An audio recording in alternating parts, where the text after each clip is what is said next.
I sent it. I sent it, Barbara Jean. Oh my God, my eyes are blurry right now. That's weird. I have like blurry looking. Okay, that's very strange. How is everybody? How are you guys? How is everybody? Are we all good? Maybe I gotta push that back. There. I'm in, it was almost 100 degrees today. Almost 100 degrees in Los Angeles.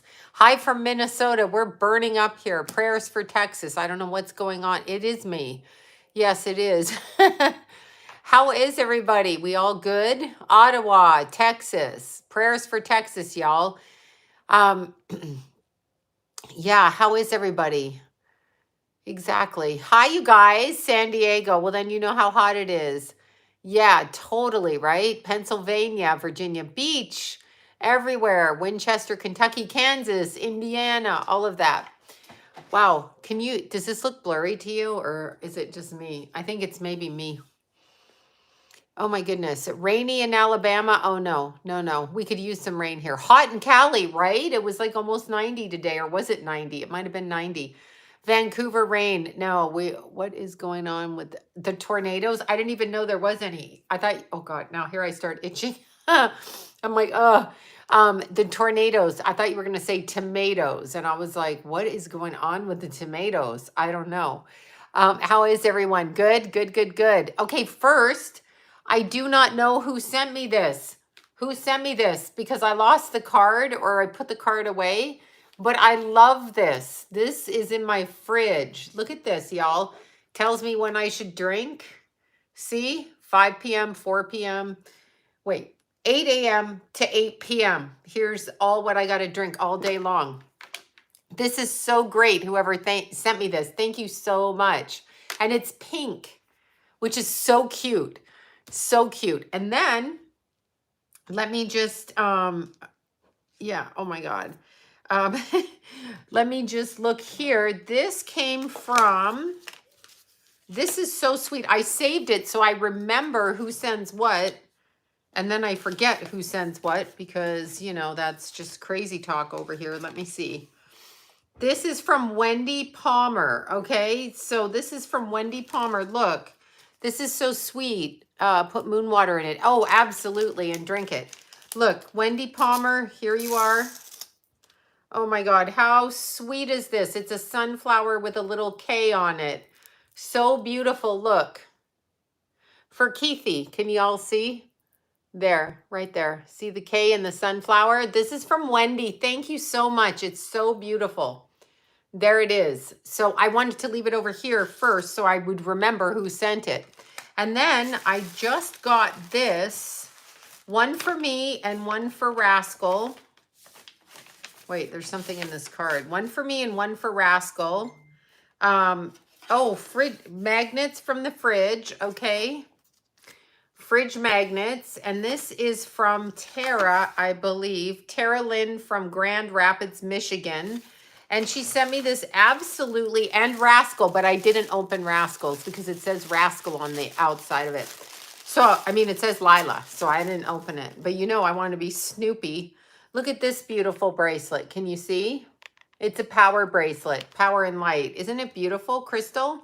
So they're natural stones and oh my God, they're so beautiful. Look, strength, yeah, natural stones. Look at how beautiful. And that's from Tara Lynn from Grand Rapids, Michigan. And then Teresa, Tara, and Lena sent me a care package and it's way over on the other side because I opened it. So I wanted to thank everybody. Bras. Oh, my bras. Yes, these are Vanessa's bras. I'm wearing them because it's green, right? So that's what I'm wearing. Veronica. Oh my God. And I smell because I ran 15 miles today. Hi, Katrina. Katrina's so cute. She has the sweetest little family member, little newbie to the side of the whatever planet we're on right now. Yeah, these are really pretty. And it's weird because this just cracks me up. It's like, hi, here I am. You know, when I was 20, I walked around with a huge water bottle. That's what I did. You probably do see Dog's face in the blankets because Kitty's been over there. Yeah, everything is so good. Okay, Florida water perfume. Oh my God. Oh my God. Yes. Smells like flowers and sage. Absolutely. Absolutely. I know you guys are so nice. So nice. 15 miles. Yeah, 15 miles. Well, 7 point whatever to the top and then the same back. So it's actually 14.85 miles, if I'm going to be honest about it. But why not just say 15, right? So 4.85, and there was nobody on the trail. There was a few people that I recognize that I see sometimes, but not, there's a weird truck outside, but not a lot of people. So, yeah, I do that. I enjoy that. I enjoy it because it's peaceful. So I enjoy it. And sometimes I see the bears. Sometimes I see the cougars. Sometimes I see the animals, the bears, the snakes, the cougars, everything. So yeah, it was really fun. And I needed to do it to clear my head. This stops me from assaulting people on the street daily. This is how I learned to control my temper, right? So anyway, yeah, I went out and it was super fun. And look, I'm carrying my rocks right now. Tarantulas too. Yes, tarantulas. Look what rocks I have. Shungite for protection, elite shungite. I know those are really my hikes. I really go for a long time. Elite shungite, rutile by itself, moldavite, y'all, moldavite. Yeah, so they're all there. Why shungite? Shungite stops psychic attacks. So they're attacking out there. I can feel them. That's what I can feel. So yeah, they're really, really pretty. And he doesn't demonstrate any characteristics. Yeah, you got to consider the rising sign. If people, you could, like I say, in every single Numite, oh my God, the magician stone, or yeah, the wizard stone. You can be any sign you want. Like, meaning you could pick a bunch of signs, put 1,000 of them in the same room, and they're all going to be different because they have rising signs. And they have all, it's all different, right? Thank you. Yeah, I love, love, love the cougars. I love the bears. One time, Vanessa and I were hiking up there, and a bear put his little hands out like this, and I felt him. I didn't see him, but I felt like a baby wanted me to hug him. But he was a bear, so I had to step back before I did the mommy thing and hugged him, Yeah, so that's weird. Wait, I don't know who that is. I have to look it up. Yeah, I have to look it up. Oh, great. Okay, so I wanted to talk about something I got. I'm going to read this text from this lady just because I want you to see the kind of stuff we get. And they're not wrong in sending it, because if they really believe what it is that they're, talking about, then that makes sense to me, right? So if they believe it, then I understand why they're telling me this. Let me find this. There's some weird noise outside, y'all. I don't know what it is. Hold on. Let me find this lady's. I want you to hear this, though. Just because I think, no.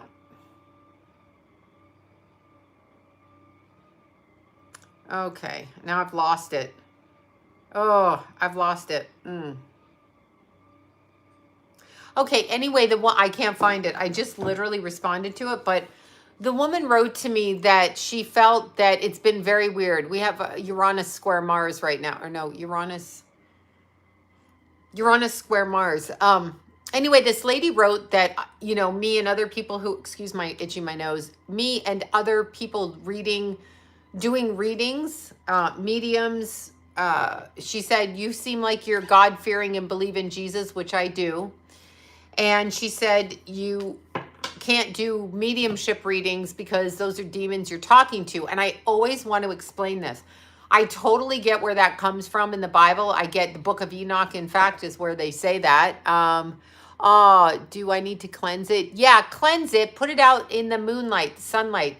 Put it on that backyard grass for like an hour, and that'll cleanse it. You can wash it in very warm water with a little bit of sea salt over it. You don't need to soak it. Just like rinse it, talk to it, put it on the grass in the sunlight, put it on a piece of selenite. Anyway, what I was going to say is, you know, here's the thing. When we're talking to our loved ones that have passed away, they're not demons, okay? Like, that is not what's going on. Yeah. It's not in the Bible. Yes, exactly. It's not in the Bible. And it talks about mediumship and you're going to burn in hell and this, that, and the other. First of all, I love Pensacola, Florida. First of all man-made books, religions, philosophies, churches, school doctrine, history, again, is man-made. So you understand that man-made means man-made. So I can start a cult. Now let's just look at that. We've got a multiple marriage cult, the Mormons. We've got the Handmaid's Tale. Okay, so thank you, Priscilla. Thank you. So we've got all of those things, right? And all of those things are different, where people believe that they're actual religious polygamy. Polygamy. I can't say it. It's so offensive on the tongue. It's like, yeah, sure, the man gets all the women, but the women got to be subservient to the man. I do not think so. But anyway, what happens is, when you talk about speaking to spirits, they have sister wives. Oh my God, free those women, please. But when you're talking about speaking to demons as your loved ones, and that's why you don't want to do that, go to a medium, go to a psychic, that's actually not what's happening. Because first of all, they're not in heaven, because we have been told there's earth and there's heaven and then there's hell. So we literally think there's only 3 places we can go. And that is not true. That's so not true. What we've been taught is not accurate. I don't care what they say. I don't care what they say. Unless I'm being deceived every single day of my life since I was a little kid. And I'm going to say this again. My granddaughter picked up on my father, didn't know his name. She was 3. I watched my Jason. I watched my Keith. This is not demonic. They're able to connect and prophetically predict things that happened. That's how they work. It's an openness. The veil is a dimensional transfer. When you die, it's dimensional. They don't just go to, quote, heaven the way that it's been described. It is a dimensional transition, okay? So when they're talking, we're not talking to the dead. They're out of the physical body, okay? They're out of the this vessel. They're out of the physical body, but they are not dead. They are not dead. So we are not talking to the dead. They call it dead here because they tried to trick us all or whatever this is about. But they're out of the physical. So when a medium's talking to the energy of your loved one, the medium is talking to the energy of your loved one because they're on a different dimension, period. I mean, I can't prove it, but I can tell you when I had a near-death experience, my guide was right there, literally right there. I felt no pain, no nothing. I just remember saying when John came into the surgery center, came into the room, I said, oh my God, my heart's stopping. Like I knew what was going to happen. And I went straight out and to the left. I remember the conversation. I remember wanting to go down the hallway with the guide. I remember that. And then I remembered, you know, the nurse, I could hear her way far away telling John to put his hand on my head. And I remember John saying, no, she's going to be really mad if I do that, because I told him not to resuscitate under any orders. Fucking let me go. And this was years ago, like 2012 or whatever. Anyway, I sucked right back in. Sucked. When he touched my forehead, sucked like this, right back in. You're still sore. But anyway, when we're talking about people who are dead, your loved ones aren't dead. They have crossed into a different dimension. They hang around here at first until they acclimate. In the case of drug overdoses, such as, you know, my stepson who passed away like that, he was very, very close to this energy for a good couple of years until he was able to acclimate energetically on the other side, heal himself, and move over. I felt it when he left the dimensional energies, okay? Yes, well, we do. I want to see my Keith more than anything. And sometimes you get visions of that. but you're looking at it in a physical sense. You're looking, hi, Don. You're looking at it in a very physical sense because that's how you've been taught to look at it. You can still have a relationship with your person, your mother, your father, your loved one, whoever, who passed over. You can still do that, but you do it in St. Catharines, Ontario. That's awesome. You can still do it. You just have to look at the energetic connection differently. That's how you look at it. You look at it differently. You look at it from the perspective that on an energetic level, okay, the physicality, but we are so much more than our body, so much more, so much more, so much more. We are heart, soul, mind, body, all kinds of things. We come here for a physical experience or we're kidnapped here, but we are able to who was murdered? Oh, somebody was murdered. Yeah, you're going to miss your loved ones because this is how we're taught. For some reason, our memories are erased when we're with them. But I will tell you this, when my dad passed away, and again, I'm just going to say this, when my dad died, and again, I didn't have conversation with him, but a few times in the he died in 2004. I saw him once since 2004, twice. Well, once for a day and then once for a couple of hours, but that's it. Since 99 I saw him, and then I saw him again in 87.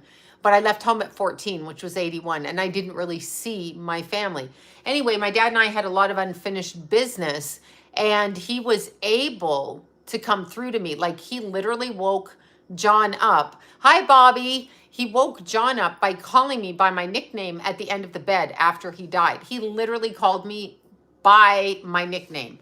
And it was so auditory that John woke up and said, why is he here calling you by that name? Okay, so like he, whatever, right? That happened. But here's the thing. 6 months after he passed, he told me to Google. Thank you. I'll talk about dementia in a second. Thank you all for the super chats. My dad came through and I was at the computer doing my work and he said, Google my obituary. So I Googled it and then I found out I'd been left out of the obituary.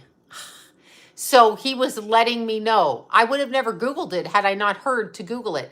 And for 2 years after he passed, he was with me a lot. Like when I was hiking, I could hear him talking. He was around Jason. Jason heard him. Jason's the one that told me he died before I got the phone call because he came to Jason. So we had a communication, yeah, my mom left it out. Well, she's an idiot, but I mean, who does that, right? Passive aggressive bitch. She's the only one in the family. I said, whatever. Apparently my dad only had one son, even though I'm the firstborn, but I'm adopted. So they didn't really consider adoption, but that's what she did. That's not what he did. He just pointed it out to me. So, and when I asked her, she's like, oh, I forgot, she said. I'm like, yeah, of course, forget the child that you adopted. Of course. But that's not even the point. The point is I had a relationship with my dad from the other side. So you have to look at the energy, not necessarily, I know, adopted child, I know. You have to, I'm just saying though, he pointed it out to me. I read the obituary. I went, bitch, bitch. That just says something on you. If you treat people like that, that's something on you. You're supposed to have unconditional, oh, she was a cruel bitch. It was actually a monetary thing, to tell you the truth. She wanted to make sure that my brother inherited a multitude of things from my family, from my dad and from her, so that I wouldn't be mentioned, so I couldn't come back and sue because she cut me out of the will. But the thing is, I don't give a fuck. You can do that, but you have to cross over and know what you did, right? So yeah, I try to treat them with unconditional love. There's nothing my children could do, and I know a lot of shit they did, as we all did as children, but there's nothing they could do. Even in the most extreme circumstances, would I turn my back on my child? I might cuss him the fuck out. That's true. But I would not turn my back on my child. They are my children. So I love them regardless. Whether they talk to me, whether they're mad at me, whether, they go in and out. I mean, they do piss me off. And I always threaten not to talk to them. But then I text and, call and do stuff like that. But I'm saying it's always all about money. That's the only reason. But what I'm saying to you is the lesson is to learn unconditional love. And that is to love. Now listen to this lesson. And Keith taught it to me. To love your loved one regardless of where they reside energetically. So whether they reside here or out of the physical body and in the spirit or etheric body, you know, no, he was their natural born son. But so I feel like unconditional love carries through. Like that is, I never thought this because, I like to, you know, punch a few people when I was younger and stuff like this. But I never thought that love is all that matters. But when your child dies, the only thing you have is your love for them, and to continue communicating with them in a much subtler and much different way. So, somebody's defending me. Hey, wait, I'm going to be 56. You can sexualize me now. Sorry, that's a bad joke. I apologize, feminists. When I was younger, and if men tried to approach me, I was like, oh God, what do they want? What do they want? And then now at this age, I'm like, you know what? Come on, sexualize me. Don't touch me, but you can take it all in. Sorry, that's really bad, but it's true. Yeah, but anyway, the only love I can show my son, my Keith, because he's not here, is unconditional love from my heart. When I die, the only thing I'm going to leave behind is the way that I show my Jason, my Lila, my Kenna, my Paigey, and anybody else in my life, Deanna, Brian, all of my friends. The only way I'm going to be able to show people is by how I treat them and how I love them, regardless of what they do. Okay, regardless. So it doesn't matter. So I have a different relationship. I do honor Keith everywhere I go. I mean, I have moments where I'm devastated and broken, but I honor him everywhere I go. I literally walk trails for hours talking to Keithy, talking to him, going over it. I don't know if he hears all the time. Maybe he's like, oh, her again. Here she is, blah, blah, blah. But anyway, that's how I do it. Anytime there's, any part of his life, any one of his friends. And that's another thing. When I was younger, I was quick to cut people off, very, very quick. Okay, very, very quick. And does not matter what Keith's friends did or didn't do. And I know a lot of what people have done and who did this and who did that and whatever. I mean, I heard a lot and a lot of stuff happened. I honor his friends because he chose them as friends while he was here. So I honor his friends because they were his friends and that's who he chose to be around. So when we make judgments as separate people, as parents, we may not like or we may not approve of certain things, but if your child is dating someone, married to someone, loves somebody as a friend, as whatever it is, you don't have any right to say no to that. So I try to honor them, even if they're not exactly, oh, don't cry. And even if they're not exactly what I might consider I would want for my child. This is what my child, these were, all of the friends of Keith's were the people my son spent his time with. So why would I do anything but love them like he loved them? Why would I do anything except to do that? So, I mean, because that's what he did. So we have to understand that we have personal feelings. Like when your kids are little and someone socks your kid in the face, I I used to mad dog some of the little kids. I'm like, they would come up and they would be mean to one of my kids, and over my kid's head, I used to stare them down. Okay, that was bad. But I've learned that the only thing I can do, even in the face of somebody saying something shitty, whatever, is to give them unconditional love. I can defend myself and I can set my boundaries, like if someone is jumping at me or whatever, which is not the case, but no matter what. And that includes even, in forms of leaving a marriage and still continuing to do.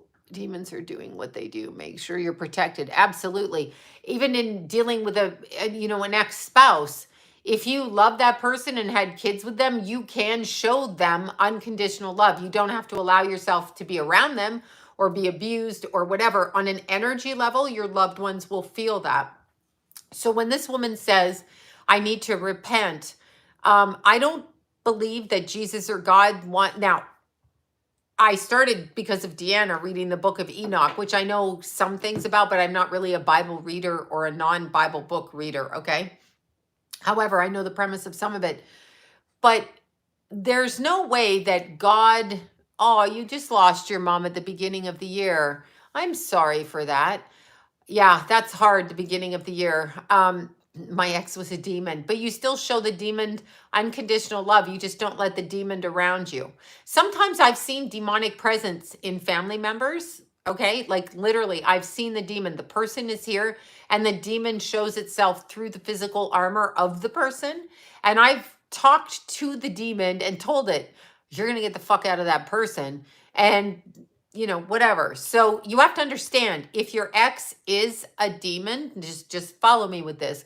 If your ex is a demon for whatever fucking reason he is, drinking, drugs, alcohol, sex, whatever, it's not your ex. He's been taken over by something that is causing that behavior. So it's not actually your ex. There's a lot of parasites energetically that come into people and speak, shapeshifters, exactly. So it may not even be your ex. When you're talking to a meth addict who's your child, the meth addict is your child, yes, the physical appearance. But what is really inside your child who's doing meth? Is that really your child, or is that something attached energetically? Oh, you can see a demon when they come out. They look at you in a particular way. I've had it happen. I've seen them since I was a little girl. There's Ashley. Hi, Ashley. How are you? 30 years you had a stalker. Oh my God. Oh my God. Like, get a life, stalker. At one point, don't you just say to the stalker, get a fucking life? Like, dude, what the hell? Right? I mean, like, seriously, what is going on with that? But unconditional love, you don't have to put yourself, thank you, Ashley. Thank you so much. You don't have to put yourself in the harms of somebody who's vicious, mean, and not setting good boundaries to you. You don't have to do that. But you can still show them unconditional love, as in not cause them any more pain, not cause them any more harm. Step away and send them love. When you're talking about people like the lady that says, you're going to go to hell if you go to mediums and psychics and talk to dead people, again, your loved ones are not dead. The soul does not die. The energy transfers. The physicality of who we are moves in a different way. The physicality moves in a different way. You do not die. Okay? You do not die. So you don't die. And because you don't die, they're not talking to the dead. It's a dimensional. There is not just heaven and hell and earth, which is just above hell. I agree with that. There are dimensions of more debauchery, but yeah. Yeah, well the Bible, again, all religions that you're taught on this earth. First of all, I had this argument last week with you know who. Anyway, I had this argument with you know who. Wasn't really an argument. I just said, when you're telling me shit, and what was it? Oh my God, what was it about? It was something about history. And I said, who wrote the history book? Who wrote the history book? I don't remember being there. So I don't know if that's accurate. And I'm not going to go by if that's accurate. I'm going to go by how I feel with things. So they take everything that we know and learn and they twist it. So I said, you can tell me and quote the Bible all the fuck you want if it makes you feel better, and no disrespect to the Bible, but you weren't there when it was written and you have no idea from where it came from. And I'm going to ask you guys to think of this again. Think of, oh my God, Tracy, thank you. Thank you so much for that. Okay. I had all the unconditional love in the world for my ex. Now not a trace. Don't believe I will ever get there again. You'll get there, Tracy. You will get there. You will get there. And by showing unconditional love, I mean, you don't go out and, commit a crime against him. You don't try to take him down. You try to just live respectfully and give it to God and be a kind person in your day-to-day life. Thank you so much for that. Um, don't ask people for money, y'all. Don't do that. Tracy's very generous. She's supporting the channel, and thank you so much. Thank you for that. You'll get there again. You're just in the part of trauma at the moment. You're in the traumatic part. But just imagine, and I'm going to say this again. Imagine that I know you're joking. I know you're joking. Just imagine if Scientology, okay, L. Ron Hubbard's book, Dianetics, go ahead 3,000 years from now, say, I don't know, say there's a nuclear war and, thank you, Eric. Thank you so much. So say there's a nuclear war and then the first humans come out of the ground again, who knows, they become pod people and they pick up Dianetics because the only book that survived this nuclear bomb was Dianetics. So they called Dianetics the Bible. So then go ahead 5,000 years, and all those people think that that's the Bible. And they don't even know who wrote it. Some crackpot, L. Ron Hubbard, Luciferian Satanist, hooked up with Aleister Crowley and Jack Parsons. I mean, that's who wrote it. That's not God's word. Thank you for that. But there are elements of truth throughout the Bible. I don't take it verbatim. I don't take it verbatim because man got his grubby mitts on it, okay? Man got his grubby mitts. Look at how we live right now. We live by rules where we have one guy, and I think it's Bernanke, that decides how the money goes in the world. How does the money go? Like, who died and left you boss? Who died and left you fucking boss? Thank you, Ashley. Thank you so much. Who died and left that guy boss? Who says who? I want to know who. And on the system of what we're doing, well, the book of Enoch is very frightening because it says mediums will burn in hell and be punished. Or do they not want us to see? Because truly, since I was a little kid, I've been able to see, and I've met a lot of fabulous mediums in my life, many on here. So are you telling me that God, in his ultimate wisdom, which we subscribe to, said, I'm going to give these women, these men, this ability, okay, this ability, and now I'm going to punish them? So why give us this ability? You're just asking. And yeah, it's man to keep women. Yeah, I know, my opinion as well. I will check my PayPal. Thank you so much. Thank you. I'm reading one online and I'd have to look it up, but you're on the phone. I'm reading it on.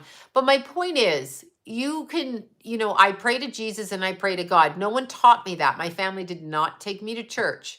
As I've said repeatedly, I knew that when I was born that God existed. I felt God. I never doubted God. No one told me about God. Quite the opposite in my family. I was literally told that you just rot in the ground after you die. That's what I was told.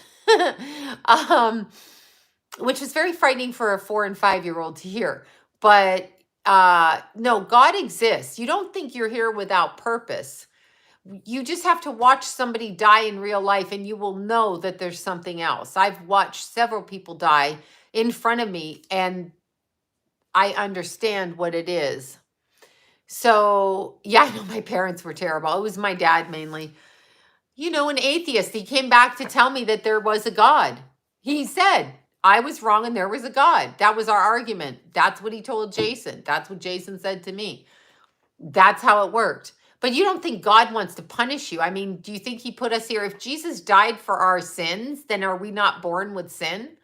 Like if Jesus died for our sins, as it is stated, then are we not born with sin? And if so, our sin is absolved, I didn't say that right. When we cross over and we go through a series of stages in maybe understanding why we chose to do what we do, etc. So soul contracts, exactly. And you can get out of those too, which I'm out of now, but you can get out of those.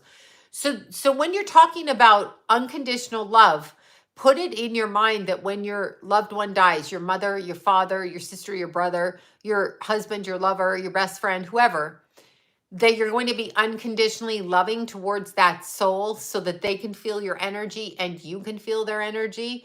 And then you can have a different kind of relationship. So you have to kind of twist your thinking a little bit in a different perception. Very, very, very, very, very um, uh, subtle. It's very subtle. So you want to pick up on how they communicate. And so that's how I would word it. That's how I would word it. I don't believe that I'm going to get in trouble for trying to help people. I just don't. I'm not trying to trick anybody, for doing readings or whatever. So you worked in and saw several deaths that were absolutely beautiful. They transcend. There you go. There's somebody that worked in a nursing home and watched people die. That's what I'm saying. When you when you work around people who die or you come across people who die, I came across 3 people who died within a 2-month period. Before they died, watched them die, watched them step out of their body. I know it. What becomes very hard is when it's your child. That's where the test of faith comes, because you cannot prove the existence of God. So if you have somebody like a child to die, or somebody very close to you, husband, child, parent when you're little, you really are tested with your faith, because you're not going to be showing things the way that you think, no matter what you think. Okay. You will be showing them in a very different way. And so people who don't go through that experience can give information to the best of their ability when it comes to describing what they're seeing. But once you deal with it, then you either believe in God or you don't, because it's not God who took your person off the planet. It's much different. That's not what's going on. We all die. We really do all die. So if we really all die, then exactly. So what is to fear if we really all die? Wait, somebody has trouble with this. I have to just read this. Okay. One thing I know I have trouble with is I'm gay, but I'm normal looking woman. I don't push the agenda. La la la. I do know, I know young. Okay. So why do you have trouble with that, other than society is fucked up? I get that. If you're black, if you're Asian, if you're gay, you're going to be tortured in the society. It seems like Whitey's the only one that gets away with it. However, having said that, if you are truly born, quote, gay, let's look at it this way. Why is there a label on what you do with your vagina or your dick, right? Why is there a label on that? Why are we even labeling that? What do you care what I do with mine? Okay, so not this Whitey. Yeah, well, I'm saying, Whitey seems to get away with a lot. I'm calling myself, I'm a Whitey. Cracker, you can call me a cracker. But what I'm saying to you is, why aren't prophets psychics? Yes, prophets are. It's a medieval term for psychics. But I'm asking you, do you ever wonder why man has decided to label people gay or straight? Private muffin, right? Private dancer, private muffin. Oh my God, I'm listening to Aerosmith, Walk This Way. And all I can say, when he says you're going down on a muffin, all I can think about is it an Afro muffin? I'm in the middle of my hike going, is it a fucking Afro muffin? Is that what I'm talking about? Oh my God, right? What is that? It just struck me as really funny, you know. But anyway, what I was gonna say to you, no, it's an agenda in society to label. You're not gonna label me. I don't fall into your labels. I choose not to. So you can call me a woman. I don't even want to be, okay. I am a girl and I like flowers and I like makeup and I like to smell good and all of that. Bedazzled Afro muffin. All of those things that women like. But I don't really identify as female at all. Like when I'm out in public, I'm not like, oh, I'm a woman, I can't do that. I'm just like, I'm going to do what I want to do. So why do we label people like this? Okay, why do we do that? Why do we call them gay or straight? Who designed that? So you have to understand that there's control mechanisms going on in the world. So there's nothing that you need to feel bad about being gay or straight. Excuse me. It's how you treat other people and if you love them with all your heart. I don't think God cares. I know God doesn't care, because when we die and drop the physical, boobies and a vagina, or a dick, then what is left is energy. So what they see on the other side is 2 people who love each other, and it's energy. Energy does not take the form of you have a vagina. Do you see what they're doing to society? You have a fucking vagina, so therefore you're a lesbian. Don't tell me what I am. I'm just dating Shelly over here or whoever, right? So yeah, kitten in the window, exactly. She's in Look, y'all, she's there. You got it. There she is. Lula. Hi. You're on camera, Luli. Yeah. I know. She's keeping guard out there. Um she's so cute. But what I'm saying is you are an energy when they look at when you die, the only thing that's going to leave your body from what I've seen is color and energy. And Bobby knows this because Bobby's the one that and I can't show you the picture because it's on this phone. So Bobby, there was a video that was done of Keithy's life. Okay, I'm going to talk about dementia in a second too. Labels are evil. Yeah, exactly. We are free. Exactly. Labels are so bad. When Keithy died, the video, Bobby took it apart piece by piece by piece to find, whoever, people in the video, any kind of clue she could, right? Oh, you can love femininity. That's fine. There's nothing wrong with it. They've labeled that too. How about you just go by your name? Or, whatever. It doesn't have to be defined as that. Like, those are all control mechanisms, right? So Bobby stopped the camera, and there is a picture of Keith's soul leaving the solar plexus and coming up through the middle of the picture. That was actually caught on camera right when he passed. You remember that, right? And his soul is leaving. It is color. He is not Keith with a penis or Keith a guy. Yeah, Bobby caught it on camera. Yeah, it's not. They're literally. It's on the phone I'm talking on. They're literally. Bobby, you sent it to me. Bobby sent it to me. She's like, holy shit, look what I just caught. She would freeze frame. It was a 8-second video. It started at 106. Maybe it was a 2-second video. I can't remember. Whatever it was, it showed all of the people around Keithy's body and Keithy on the ground. It was that video they posted online that Lori found for me. But because she went freeze frame by freeze frame by freeze frame, because it was kind of blurry, as in we didn't get clear because the guy was driving by. Anyway, you can see Keith's soul leave. That is not a male or a female leaving. That is my son, Keith. That is him. I just happened to call him Keith. But you freezed it and you sent it to me, and that's his soul, okay? So the soul is a colorful thing, and you can see it. It's winding right up. It's going up. So the physical person I saw on the ground is what is left of his experience here. But my love for him does not end with that. So my love continues for my son always, okay? Like literally always. So when I think of Keith, I communicate with him in the same way that I communicated with him here. When I see on his social media shit I don't want to see, I'm like, God bless it, what pisses me off. When I see something that I like, I'm like, that was so sweet. So you see, that is who my son is. He is not labeled. He happened to have been male in this lifetime. So in this lifetime, he wore a male suit. He may wear a female suit next time. And if I came back with my son and I had a chance to be in a different kind of relationship with him, I would see him for who he is, and I would absolutely continue to connect with him on whatever way. So when you talk about gay, let's take this in a different direction. So let's say in one lifetime you were a husband and wife, let's just say, and like person, right? And you find your lover in the next lifetime, and your lover happens to be female, but you remember feeling them. You look at them, you feel them in your heart. Are you telling me just because a bunch of people in church who are usually gay, transgender, they're perverted sexually, telling you what you can do? So I don't think what your genitals do has anything to do with God, right? What does that have to do with God? Nothing. So let's say I came back with, right? They're always gay from behind the pulpit. They're up there talking and they're cheating and they're doing this, they're fucking whatever behind the scenes. It's okay for them, but to control the masses, they have to put a divide.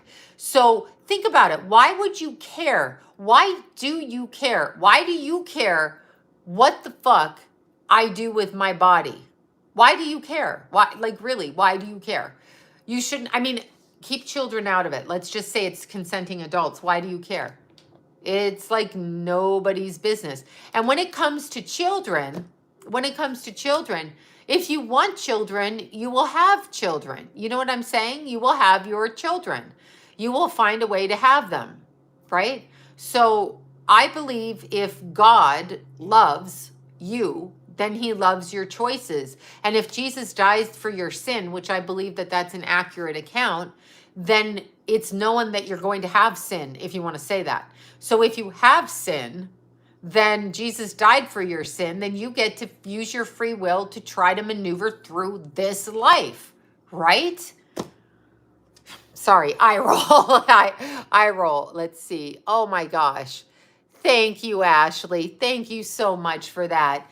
And I mean, that's how I feel about it. Honestly, I've looked at that. I've looked at it because when the souls cross over, I don't hear a lot of negative from people who are gay or straight. What I hear is they wish they'd been authentic. Now, people who want to go off and be bizarros in their life and, you know, wear furry suits, the furries, what are those people, the furries? They dress up like, you know, or cosplay and then call themselves a robot, whatever. That's all fine if you want to do that. That's your business. But understand, like, the labels that they put on this earth are just ridiculous. Like, I mean, you know, I know Keithy does. I know Keithy does. The labels are just ridiculous. The other thing is when you're looking at the energy of a soul. Now, again, 7 years before Keith died on a motorcycle, there was a young man named Derek. I didn't know his name at the time, but I told you the story. He was going up and down the street on his motorbike. I could hear the motorbikes going. And I heard somebody say to me, he's going to die. And I remember it was about 10 to 11. And it was like, I want to say it was October 12th. I want to say, that's what I want to say, sometime in the first couple of weeks in October. And so I slugged John and I said, I put sandals and socks on. I had boxer shorts and a tank top, no bra. I stuck sunglasses on my head. I got in my car. I threw John in the car, got in my car, went around the block, parked my car, watched as this young man went up the street, down the street, and came up the street with his friends in this car, and they turned and he smashed right. Like, I literally was beside him. I saw him step out of his body. I saw the colors. I saw how he left his physical body, and the paramedics worked on him. Well, it took him 2 minutes to get there, and we have a fire station down the street. He died outside my backyard. I saw the whole thing happen. I heard he was going to die. So if that's evil, like, for some reason, I was driven to stand and watch that because it was going to happen to me. And that's what I was being shown, although I didn't understand that at the time. So I watched this young man who did not have a scrape. There was no blood, no nothing. His helmet was on. It was internal bleeding, but I didn't see it. And I saw him on the ground. I heard him hit. I watched him. Well, I turned away actually, but I watched him hit.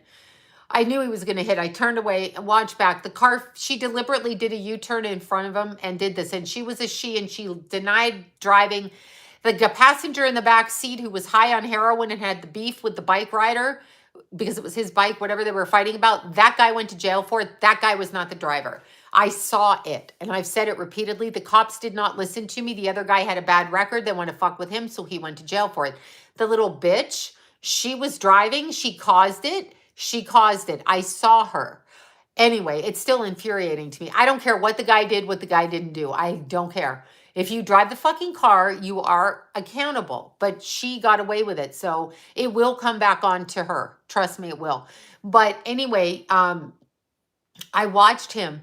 And I watched the paramedics doing the life-saving, chest compressions. And I said, he stepped out. I saw him leave his physical body. I saw him, and he went out in a very wine color, burgundy color, and he went straight up. He didn't come out through the crown chakra. He was on the ground, but he kind of came out sideways like this. And I watched him. And as I watched the energy uncontained by a physical body, okay, this is your physical body. The energy was expansive and open, and it was colorful. As that energy went by me, okay, as it went by me, I heard something about his son. I did not know he had a son, but I started to freak out. And the guy in the back seat of the car, I said, "Where is his son?" And he looked at me real odd, like, "What are you talking about?" I'm like, "Where's his son? Was his son on the bike?" Because I didn't see a son, but I heard it. This man, this young man, I think he was 27's last thoughts, literally his last thoughts were of his son, which apparently he just won custody of like that week. He just won custody of the kid. So but I didn't know. He was able to telegraph that. That is the only thought that I could pick up on the way out of this world. And he was still communicating. So the way that we look at communication is entirely different. The way, and actually he's a friend of Paige's. Paigey and I were talking about it a little while back. Anyway, his son. So I think his son, that was in 2012, I want to say. So 10 years ago. So the little boy, if he was 5, I don't know how old he was, he would be, 10 years, he would be older now in school. Anyhow, all of that aside, that young man that died, he literally was able to communicate on the way by. Very subtle. But understand, when the energy leaves the physical, it's uncontained. It's expansive. We are contained here, like we're in a claustrophobia suit. We are contained. And as a result of being contained, we assume that this is what we are, but we are not. Energy, you have to get used to looking at energy. So it's that way. Thank you for that, you guys. Also wanted to say, when you're, and this is another thing with energy. So I'm going to bring up the Catholic Church very specifically, and I'm not Catholic, so I'm going to bring it up. Anglican Protestant would be how I would be labeled because my beliefs are, somewhere along those lines. As in our house, there was no religion, but if you were to say there were religion, it was kind of like you have fish on Friday. So look at the Catholic Church.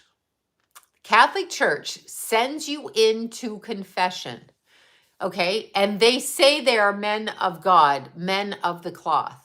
No, what they're doing is they're blackmailing you with your confessions energetically. You don't need to confess to another man. You can tell your friends, you can tell your family, you can say whatever the fuck you want to say, but you do not need to go into a church, and God does not absolve you, I can never say that word, because you confess to somebody in a church. That's not how it works. And let's just look at this. So let's say we have Easter coming up, right? And we have all of the good Catholics all over the world, all of them, all over the world, doing the rosary beads, praying 3 times a day during Lent, during high holidays, right? So take 300,000 people, I don't know, however many, 3 million people, doing this Catholic ritual at the same time, praying to the same thing that is man-made, not of God. Think about that. They are harnessing energy because of your fear of not following what they're doing. If you don't follow what they're doing, you have fear. If you don't say the Hail Marys, you did a bad thing. You're not clean of your sins. Stations of the Cross. They got everybody fucking doing that. No, you and God have a personal, private relationship. Yeah, drinking the blood and eating the body of Christ. Exactly. Absolutely not. You do not need to confess because number one, any teenage boy that went into a Catholic church and confessed to a priest that they're masturbating, okay, because you know that would be the thing. And the priest asked them to say 3 Hail Marys and take a cold shower. That's never going to happen, okay? And sex is not bad. They try to put shame on sex. There is no shame on sex. There really isn't. Sex is there to procreate and to connect with people. So That's what it's there for. And if we weren't supposed to be having sex, then I guess we would have been made in a different way, right? So it's not taboo. There is no taboo with sex. You are not in trouble. And this whole idea of being married until death do you part, which sounds like a fucking trap to me, but just look at it this way. And I tried it. 33 years. I tried. And no one told me, if you don't get along, you can leave. Like, you don't have to stay married. It's not a sin. They make you feel like you have to stay.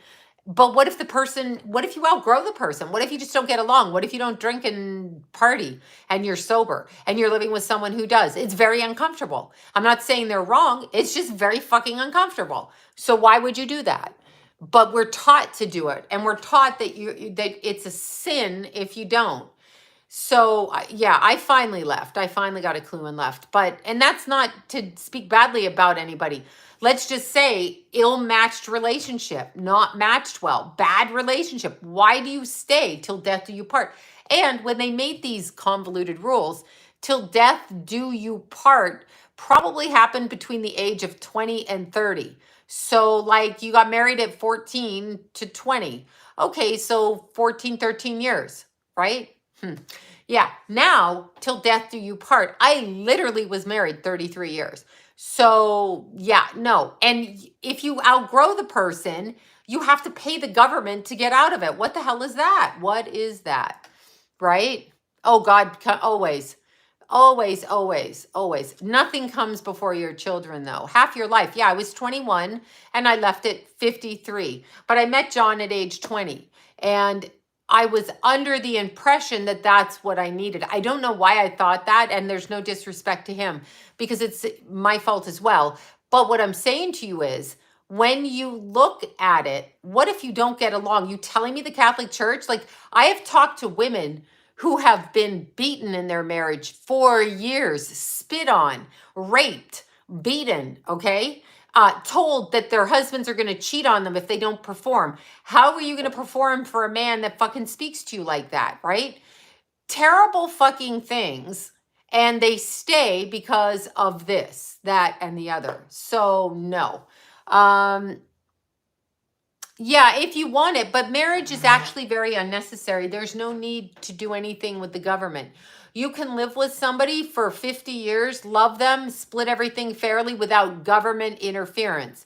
You can also do a will that puts it into a trust that leaves everything to your partner. So we've been suckered by the government into signing paperwork, blood contract, till death do you part. So what happens at death? What if I don't want to part them? Yeah, you can do what Goldie Hawn did. You do not have to marry with the government, but they make you feel like you have to. And that's a contract. It's not like you can love somebody and you don't have to do that, right? So there. It's an industry. It's an industry. I went through a drive-through marriage, but I got out of the car, but I did the little white chapel, and you could do drive-through, which I found hysterical. John was like, no, we're going to walk in. I'm like, let's do the drive-through. I thought it was hilarious. I'm like, let's do the drive-through. So 2 times I got married in Vegas. So, but I thought that that's what you need to do. Why? Why can't I take a lover and love them for my whole life without doing that? No, I wanted to do the drive-through. It was just me and John. And I planned a big wedding, but I had a real problem. And this was just me. I had a real problem with who gives this woman away. First of all, I'm not cattle. That wording pissed me the fuck off. Now, why would I have one of my abusers give me away? So I canceled the wedding and eloped, okay? That's what I did. I thought I had to do it traditionally, but something could not have me have those people around me and give me away. Who gives this woman away? Who gave you the authority to give me away? I'm not yours to give away. Who stands beside this woman in her union? Who befriends this woman in her union? Not who gives this woman away. Oh, fuck no. And do you agree to love, honor, and obey? Oh, no, I can't obey anyone. I'm sorry. No, no, no. No. Anyway, yeah, I just couldn't. I couldn't. I just canceled the wedding, which pissed them off, and I eloped. I didn't want any family there. I wanted none of them with their nasty fucking comments. That includes his family, my family, none of them with their bullshit, on my age, my appearance, none of that shit. And no one was giving my ass away. You don't give me away. I'm not yours. You don't possess me. The wording is so wrong. And do you know if you are married, did you know this contractually? Obey that. I know, right? Did you know? And I've never obeyed anything. I did nothing but disobey. But why am I being judged like a bad child to obey or disobey, right? What I'm sorry, who government are you? What is even those words? Anyway, what was I going to say? Oh my God. Did you know if you have a marriage, if you're married and you buy property, so you're both buying a house, right? Together. And let's say the woman makes as much as the man, if not more, which is the case a lot of times because it just is. Do you know they put you as the co-purchaser as a woman? You are the co-purchaser. You are the co-purchaser. That's in the law, in the context of contractual law right now. You are you have to actually say to them, no, it's my name's going first, or, whatever. Otherwise, the woman goes underneath the man. Yeah, exactly. In my first marriage, I never took my married name because I didn't like it. In my second marriage, I liked the name, so I took the name. So there was that. Yeah, so there's that. It says we're lower. Yes, why would I do that? That's contractual. That's ridiculous. I know we are cattle. I know we are whatever. Yeah, I just couldn't do it. I just can't. And I can't be labeled. So it just brings me back to the other day when I drove over the center divider and the helpful man that drove by Deanna and I, as we're waiting for the tow truck and I'm caught on the Meridian because there's a pole underneath. So the pole has ripped this much of the underneath of my car like that. So we're standing there waiting for the tow truck guy on the curb. And this guy, he's like, hey, you just have to drive it off the Meridian. I'm like, oh, gee, golly, day. I mean, yeah, blonde hair and boobs. And then Deanna's brunette and cute. And they're like, these two bitches must be dumb, right? Like, shut the fuck up. Here's the way to handle that, Mr. Redneck Man. Here's the way to handle that. What you say is, do you need any help? Is there anything I can do for you? Instead of coming at the women like they're dumber than shit. I just was like, fuck you. I go, gee, I never thought of that. Wow. Really? Really? I said, you just want me to drive off the curb? Who knew? I mean, okay. Anyway, so the way to deal with that kind of person is just to say, really, do you need any help? Are you okay? And then the person can tell you if they need help or not. May I help you? Is there something you need? But no, big, strong man had to come offer his stupid ideas. Yeah. Anyway, so it just, I know, right? No, don't be depressed. Here's another thing I have heard all day. I think it's Mars Uranus. I have to look. I can't be bothered. Anyway, I think it's Mars Uranus square today. Mars Uranus. That sounds about right. Square. Okay, so here's the way to look at depression. Every time you have a depressing thought, put a positive thought. I know it's really hard. Positive thought could be, I'm going to go get some ice cream. Positive, well, no, who says that?